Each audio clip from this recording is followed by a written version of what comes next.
Hey, I'm Decathlon Gamer, and this is The Road to the Record, where I work to achieve mastery of 10 games in a hunt for the best score of the Decathlon. If you like what you see, remember to hit that like button. You want to see more? Hit subscribe. Let the games begin. This is Draft Day Sports College Football 2019. It's episode 31. Last time out, we got our season started.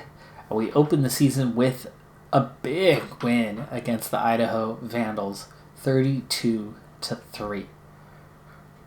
But we're going to have a little bit of a tougher stretch coming up here with two non-conference road games. First against Boston College, and that's certainly not going to be an easy game, but I wouldn't completely rule out the possibility of a win. But from there, we've got to travel to Florida against the Gators. They're only ranked 20th in the nation right now, but that's still well above our level of competitiveness. And especially because we're going to be on the road for that one, I'd give us very, very slim chances. After that, though, things do open up a little bit with games against San Diego State and then on the road to Air Force. They'll certainly have a chance to get one of those two, if not possibly getting both of those. So this next game, definitely a test.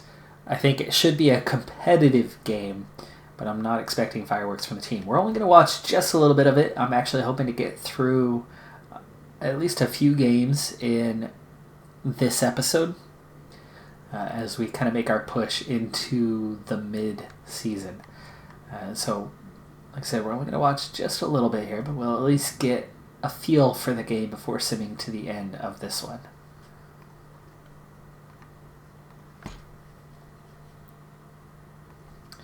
And so we start with the kickoff, and it looks like we've got some weather on our hands.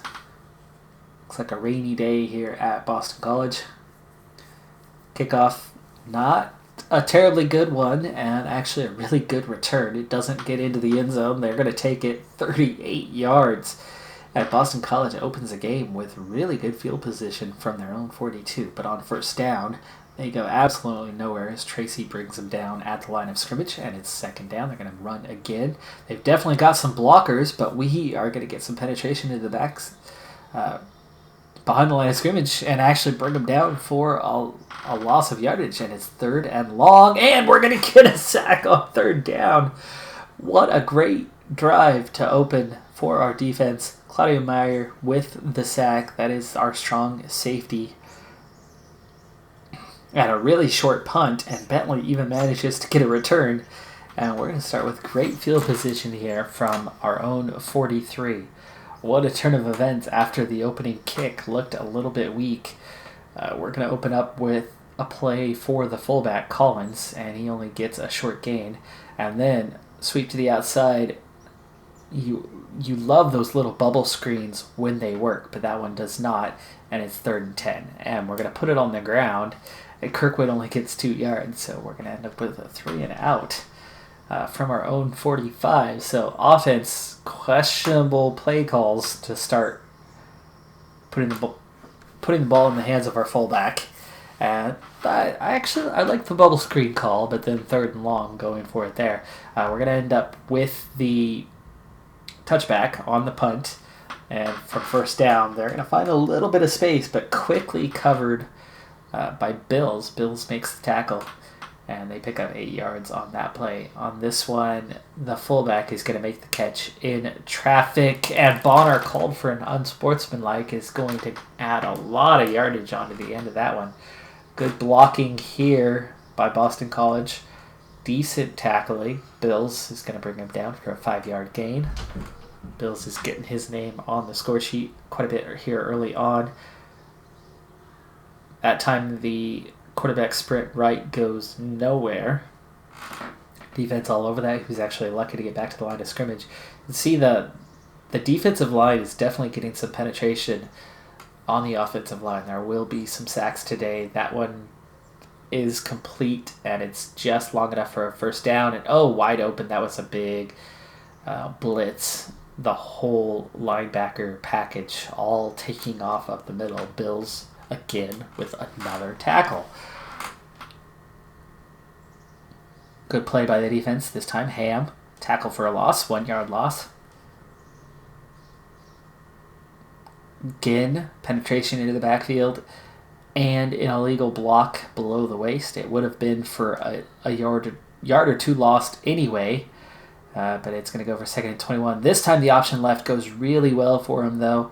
We get some really good backfield penetration, but the pitch finds some space, but they still only get 4 yards out of it. Ooh. Could have done better there, but it's 4th down. Akashio should have stopped that for either nothing or broken it up, but instead they get the 10-yard gain. The field goal is good by Clinton, so we at least stopped the drive with a little help from that penalty. And we forced them to settle for 3. But their offense looking like a bit of a handful. Defense playing well, but we're against a high-caliber offense. The offense is what I'm worried about here, is what are we capable of doing. So far, Ware 0 for 2. This one, dump off over the middle. That's a good play. That's a really good read by Ware. That's like a chip shot kind of pass on that one. You float it over the top, and we get the first down. Quick handoff. Nice burst of speed there by Bentley. And that only goes for 1 yard. Ouch. Thought he had about 4 on that one. This one's complete. He's got room to run. Miscommunication by the defense. And we find ourselves with a big gain. It's Pittman, 26 yards. Really good read by Ware to recognize that the quick slant to the outside was wide open. Ooh, this one to the sideline, and it's good. The cornerback ends up on the ground for that one. So he gets faked out of his mind as whoever that receiver is cuts back to the outside, trips up the defender. That's an ankle breaker. He gets to the outside. Ware finds him, makes the catch, and right down the sideline. And we put the ball in the end zone for the first time, and it was Poland who did that one. What a play by Poland. The 0 hooks. He makes the hook to the outside, fakes the defender. The defender falls down, and we get 6. Score now 7-3, so maybe the offense is capable. Whew. Got an interesting game here. I'd love to see this one out. But again, I really want to get through a few games of calendar in this episode. I really need to make that move here soon. But we've definitely got an interesting game. Both offenses, both defenses are capable of doing something here. Defensive line, that good penetration, but they've got good players.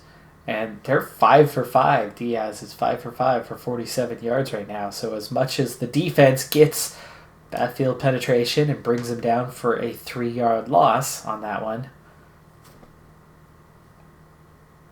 they're finding a way. They're finding space. They're making options.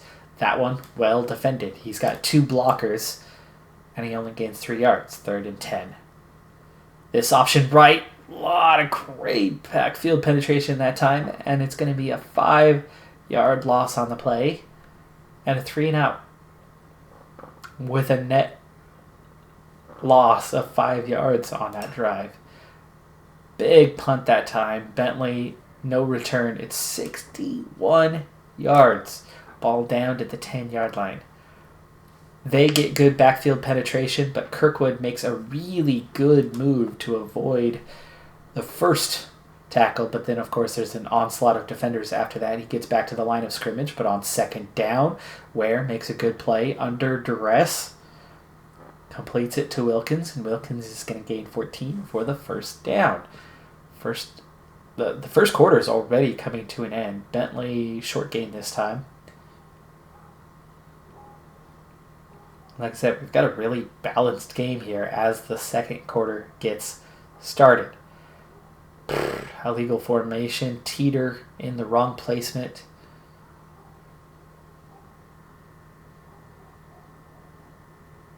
4th and 12. So we're going to end up having to punt on this one. How did we get 4th and 12? It skipped a play there. So we just had a first down. Mullis 46 yards on that punt. No return, so that's a good job on that one. Maybe kicked it out of bounds. Fair catch might have been the call. Bonner. Face mask.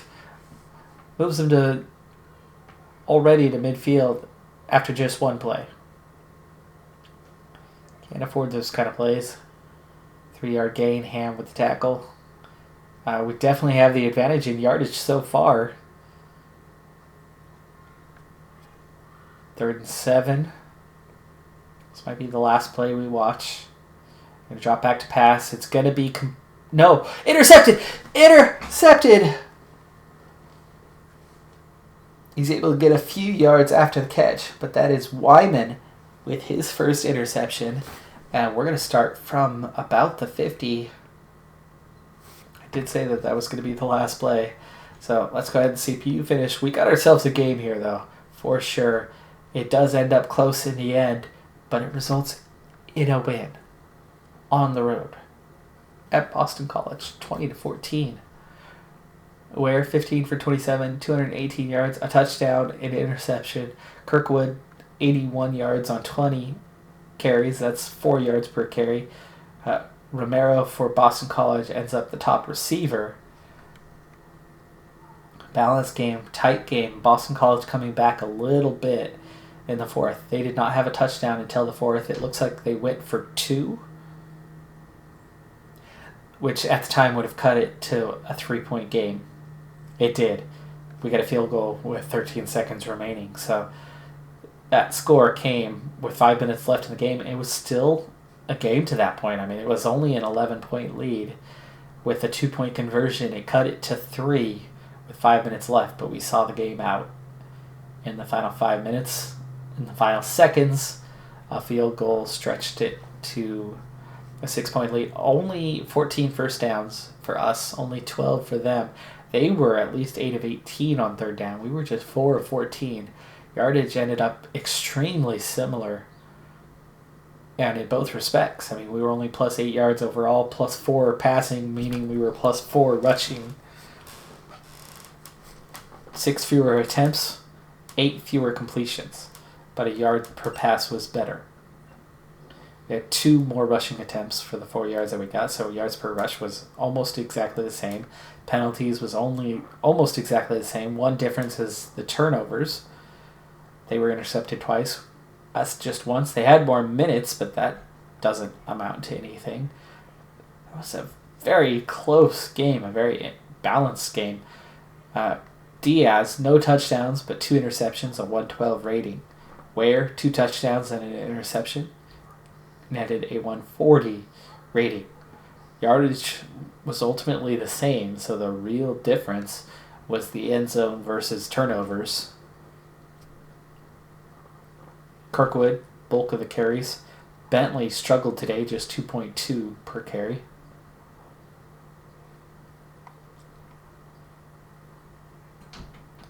A lot of different receivers making catches. Lilly, our top guy, only 1 catch for 4 yards today. Not sure what happened with him. Hopefully he did not get injured.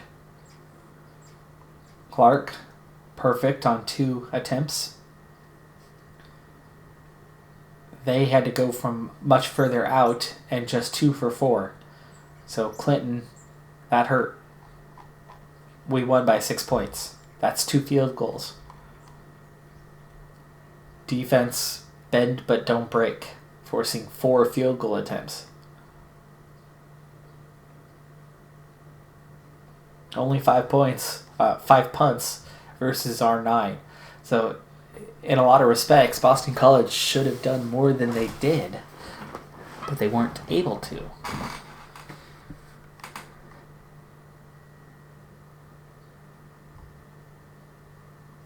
Bills ended up continuing on with 11 tackles, a pass deflection, and an interception in that game. Definitely going to come out as player of the game for that one. Meyer, Tovar. Bills is okay, he's a freshman too. Bills is a freshman as well. He's an 83 overall and the free safety. So, freshman all over the top end of the box score. Wyman, pass deflection and interception. No forced fumbles anywhere, but we did have 4 sacks. So we continue to get that penetration. Look at all those tackles for loss. 5, 6, 7, 8, 9 tackles for loss in this game. So the defense really getting some backfield penetration, putting the pressure on. That really made the difference, I think, in this game. Because for them, only 4 tackles for loss and only 1 sack. So while our yardage ultimately was similar, total overall, we got a lot of backfield penetration and had a couple turnovers, and that was the main difference in this game, I think. And that's the one real clear difference. Our penalties were big ones. Theirs were all smaller penalties other than Grice with his 15-yarder. Pancakes, they did a little bit more. They knocked us on our back, but we got into that backfield a lot. And just the 1 sack allowed. So wow. Okay, so 2-0. Florida's going to be another story. But yeah, 2-0. Nice. Oh, I need to finish the week off.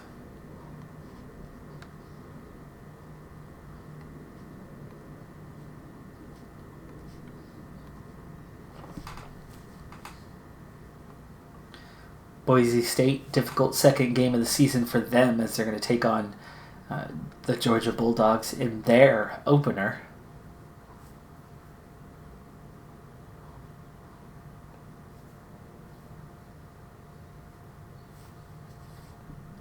And Boise State won. They beat Georgia?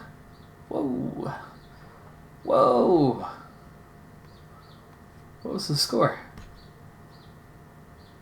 2016. Pretty similar to ours.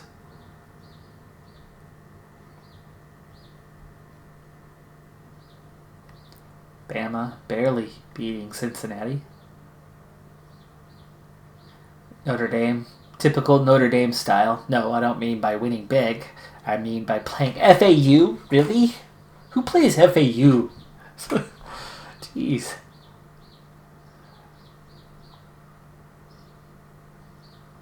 By the way, look at their schedule every year. They got about 3 to 4 real games, and then they play a whole bunch of FAUs. And they do that every year.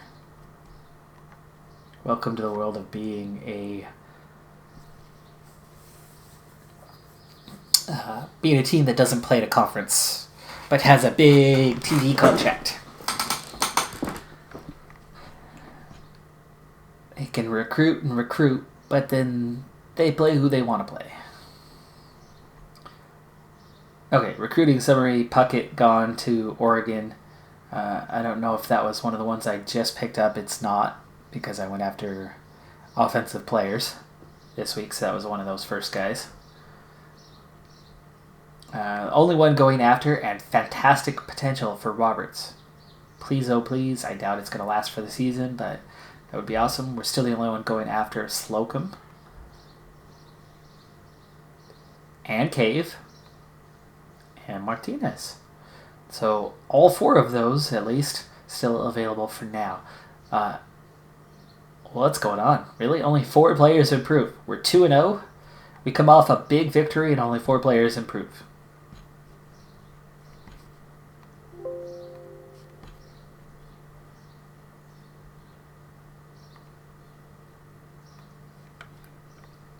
All right, the main focus here was recruiting. And for now, we still have 4 new scholarships to offer, so I still won't take those original, well, now 3 of 4 remaining. the hopeless players. We already grabbed the extra guard, so that'll be...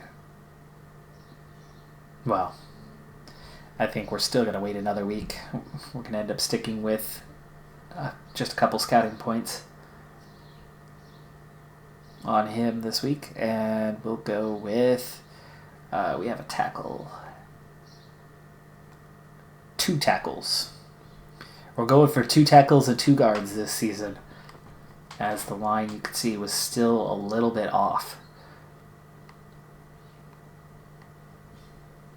USC in alone for Graf, the top player there. But that'd be a big steal for them if nobody else recruits him.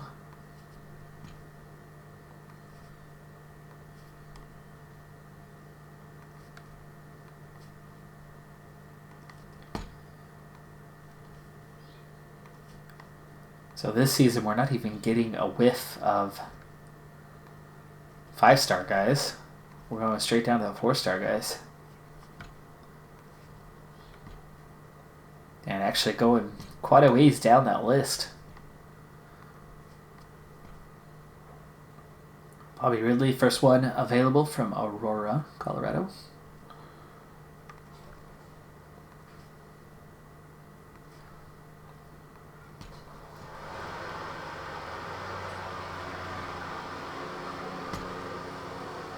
Here's our first 2 targets of the week.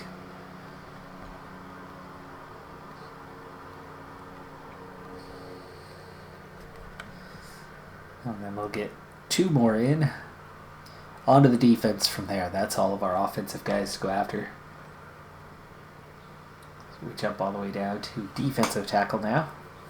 And I need 2 of them, so this is all we're going to have to look into this week.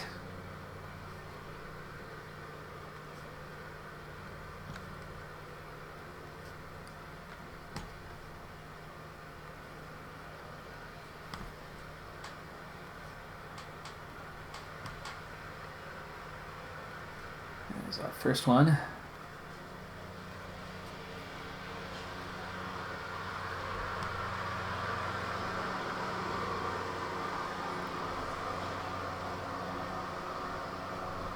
Sorry about the background noise. I do have my window open. I don't think it's going to be too bad.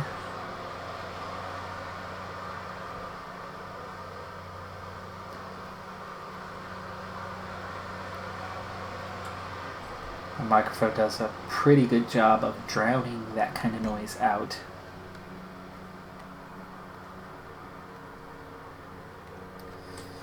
Alright, 2 scouting points left. I do have that one guy that we are recruiting that we just started. And it was the second guard. And I think it was Stidham. Yeah, we have not done an interview, so we'll spend the remaining 2 points on him. He's the one we're behind the curve on. Knowing what's going on with him.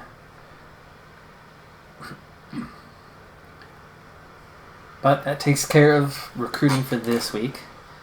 Now we still have plenty to go for. There's still 3 more positions that we need to get after.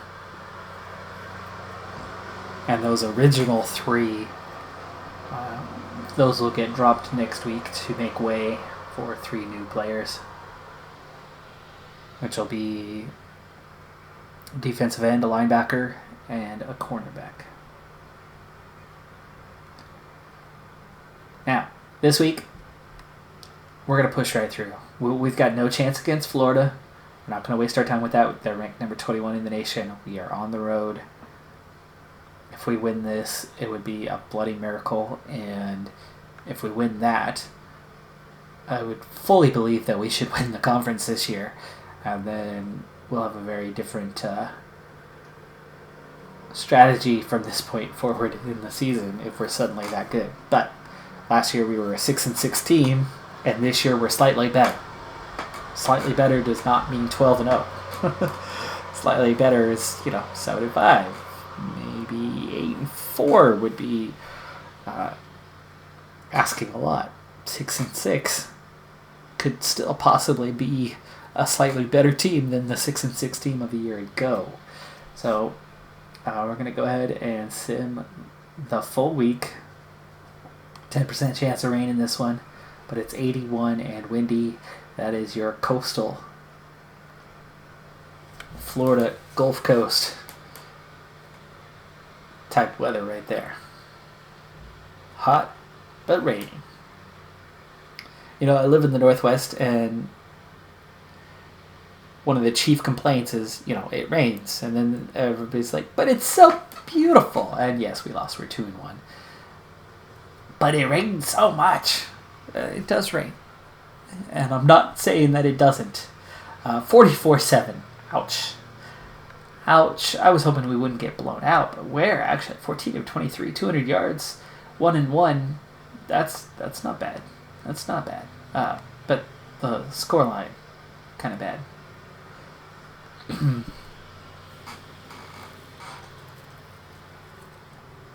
It was Pittman who made the touchdown catch midway through the third quarter when we were already down 27-0 at that point. So it was pretty ugly. First downs, they doubled up on us. Third downs, they doubled up on us. At least we were infinitely better at fourth than they were.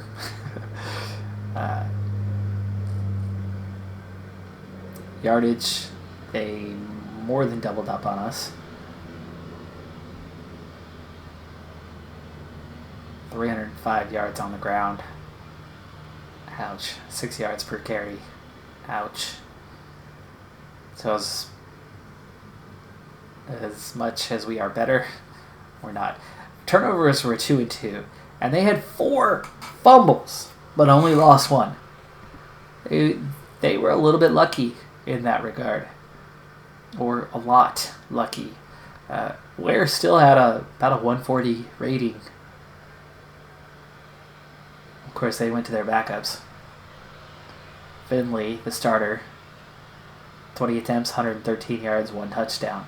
But then Ferris, the backup, added 91 yards, didn't do quite as well. But Humphreys, there's the problem. Humphreys, 73 yards on just 7 carries, 10 average. His longest was 19, and he only had the 1 touchdown. So he was moving the ball every time it was put in his hands.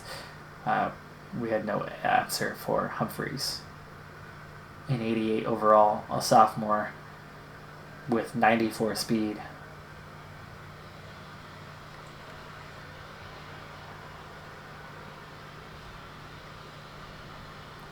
Finley, their main guy, a 94.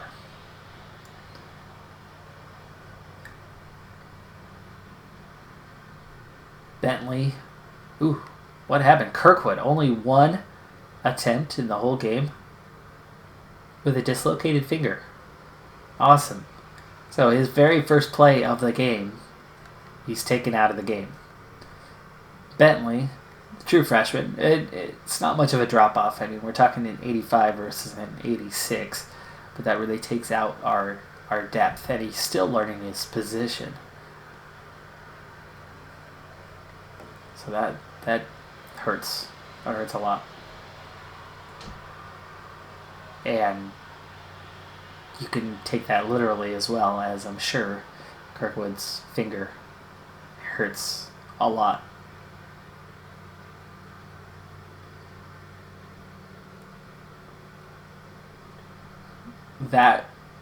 That's a sign of our inability to shut them down. Tovar, the one player who's very capable, ends up with 15 tackles. Bills, Meyer, Wyman, Holcomb end up with the bulk of the tackles.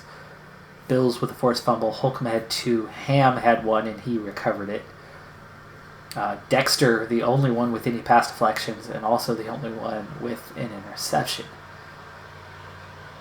You can see Bonner, who stood out in the last couple games, only ended up with 1 tackle in this one. Hopefully that's not a result of any kind of injury. No, his status is okay. He's an 85.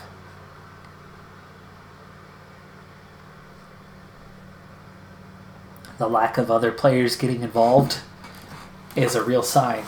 They ran plenty of plays, but we struggled to stop them, and it came down to my best players who were able to get off the blocks. who were able to find space, who were able to make a tackle in open field. Penalties were minimal, only 4. They only had 2. We didn't get pancaked too much. That's a good sign. But we also only had 1 sack. That is a great sign, though. Johnson had 8 pancakes. Keenan had 5.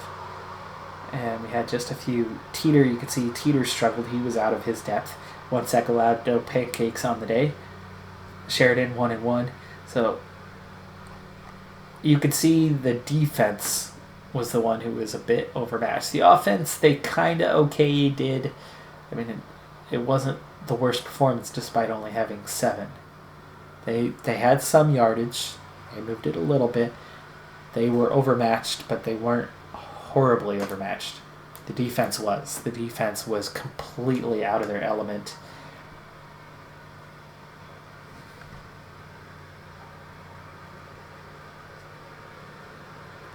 Okay, Gifford still looking good. Really good potential. Payne, average. Really good for Spearman and Ridley, above average.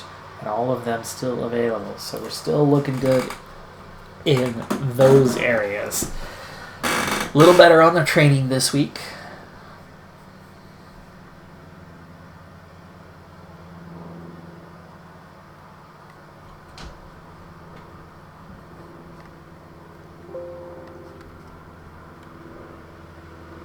And back into the recruiting. So we have 3 more to get after, but I've got to clear up those scholarships. But let's go ahead and find the players first. So it's a defensive end.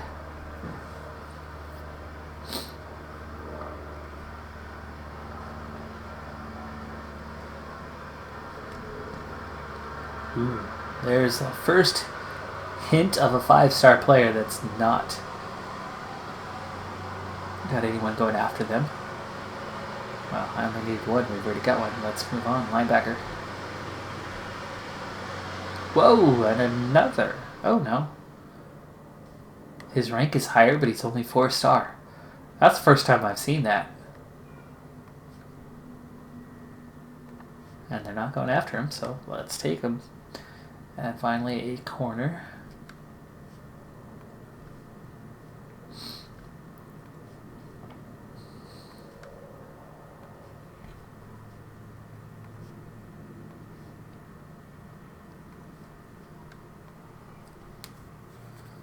Alright, now we need to switch to just targets. And we'll make our first review of where these guys are at. Alright, Grayson. That was the local kid being recruited by Oregon, so Grayson's out. So I do still have plenty of scouting. But we'll revoke the scholarship. Just let him go. Interest is a 4. Savoy, Oregon State. That is one of the... Okay. I was getting worried that we lost someone again. Oregon State in for him. There is some interest there. Maybe we keep after him.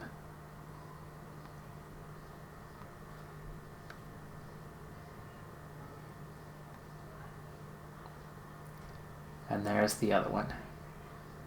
Out of Springfield.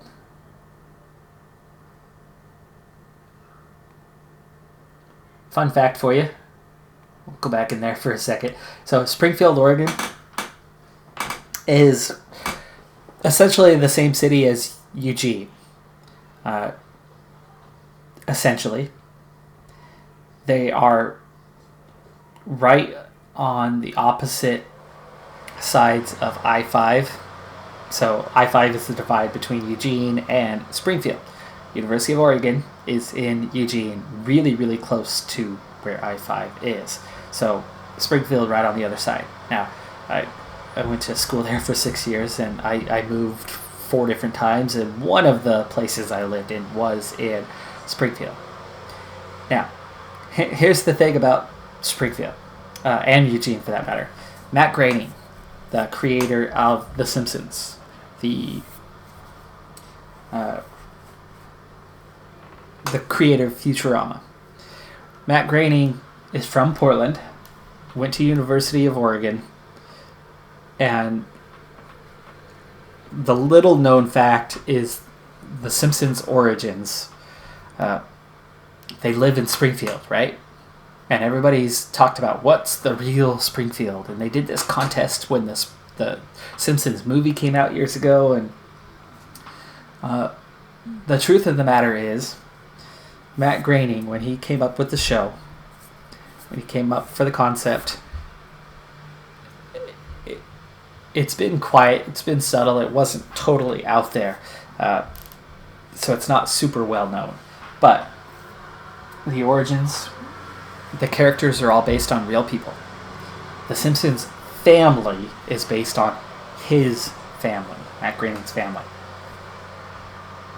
Beyond that, though, all the other characters are real people. I've got connections to 2 of those characters from my time in Eugene. One of them is the crazy homeless lady who's always pushing the cart around. The cat lady. Ah! The real life person she's based on is Hutan. Hutan was a homeless person who lived on the edge of campus and was a friend to students at the University of Oregon. She happened to be housed right between the 2 main campus bars. So every Friday and Saturday night, when those places were super packed and busy, one was calm, where you'd sit down and you'd socialize. One had a dance floor, and it would get hot in there. So people would bounce back and forth. You'd get a drink, you'd sit down, you'd chat for a while, and then you're like, okay, let's go to the club. So then you'd go over to the other one, you'd get a drink there, you'd dance, you'd hang out for a while, and then it would get too hot, and you'd want to go sit down and talk again. So you bounce back and forth between the 2. Her spot, where she slept at night, was right in between those 2. Students would stop, chat with her, give her some change, give her some food. She was crazy, but she was also nice. Sadly, though, my sophomore year, she died by riding a bicycle that was donated to her right in front of traffic on Franklin, the road outside of campus, and she was hit and died instantly. But she's the basis for that character. Matt Groening was at the university well before I was, but she was there even back then. The second one is 50% of the motivation for Montgomery Burns. There were 2 professors on campus that Burns was based off of. It was a combination of the both of them. My thesis advisor, who will remain unnamed while I was there in the history department, was somebody who went to an Ivy League school and tried to get into Skull and Bones, famous secret underground organization. Did not. Didn't get in, wasn't happy about it, and therefore spent every lesson he's ever taught has a reference to Skull and Bones in it, though. Always talks about it. Good and bad. Always talks about it. And that Montgomery Burns is supposed to be a Skull and Bones member and has some of the personality traits of that professor. But Springfield is that Springfield. It is Springfield, Oregon. The reason why he chose Springfield instead of Eugene, instead of Portland for the name, is that there's only 2 well-known Portlands out there. It's got to be one or the other.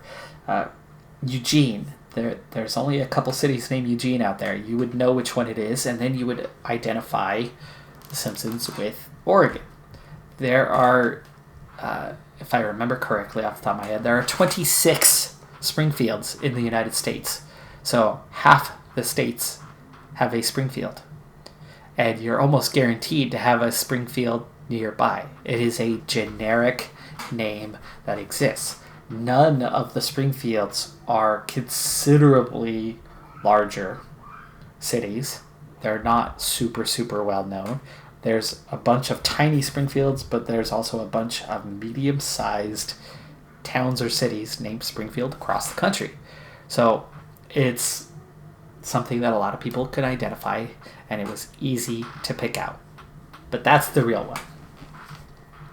Anyway, back to the game. That is Perez. He's going to be out. That's our other scholarship.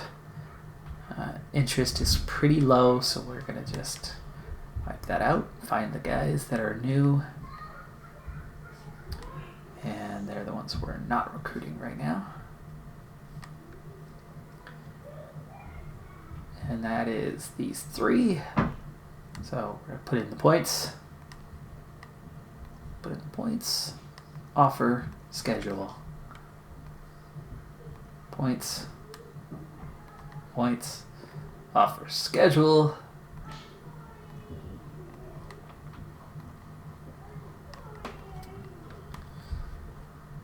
And then we have one more on the list of we are recruiting but we don't know about. And that was the second guard, which is Stidham. And we still have points left, so we're going to go ahead and finally finish him off. Alright, that's it for this week.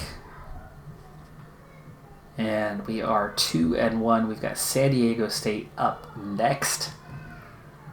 I was hoping to get one more game in this week. Should I go ahead and sim that, or will we open the next game? Yeah, let's go ahead and sim that and at least get the box score. So we'll finish up with that.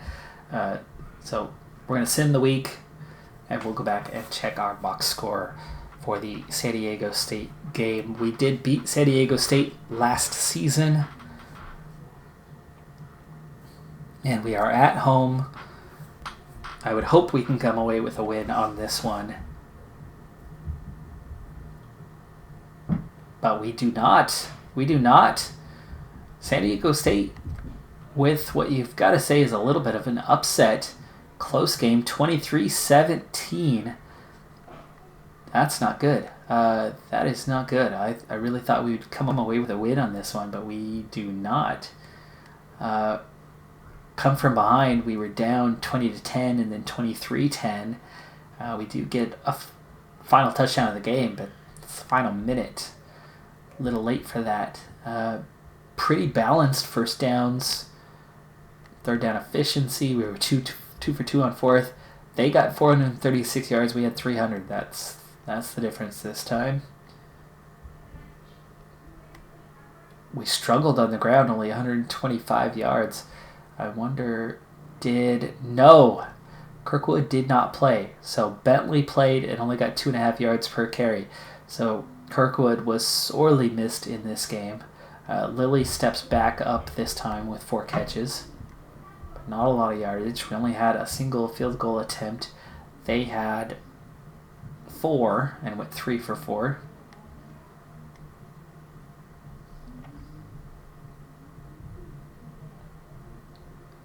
Tovar with another big day. 1 sack, one of 3 that we had in that game. Dexter, 7 tackles this time, stepping up. Bills. Bonner bounces back. He had 6 tackles and a couple pass deflections this time. No interceptions. No turnovers whatsoever either way. So no turnovers in this game, interestingly. We only gave up 1 sack. We had 3. Looking at the defensive stats alone, you would think we should have done more than we did. Pancakes, kind of balanced. They had a lot of penalties. How did we lose this game? Kirkwood? Bentley should have been able to do more than he did. So Bentley struggled. Was it the line? The offensive line just didn't get enough push? Maybe that's it. the absence of Kirkwood and the offensive line just not quite getting enough push to give us what we needed to be successful in this game. And meanwhile, Jankowski did pretty good at quarterback for them, 22 of 32, 257 yards. He didn't have any touchdowns, but he also didn't give up any interceptions. Well, an unfortunate end to this episode as we dropped to 2-2, but that's not bad. That's 500. But San Diego State should have been one of those teams that we could have knocked off. Conference as a whole looking kind of strong right now, with a lot of teams over 500. Fresno State at 2-2, and UNLV at 1-3. So surprising stat lines for them so far.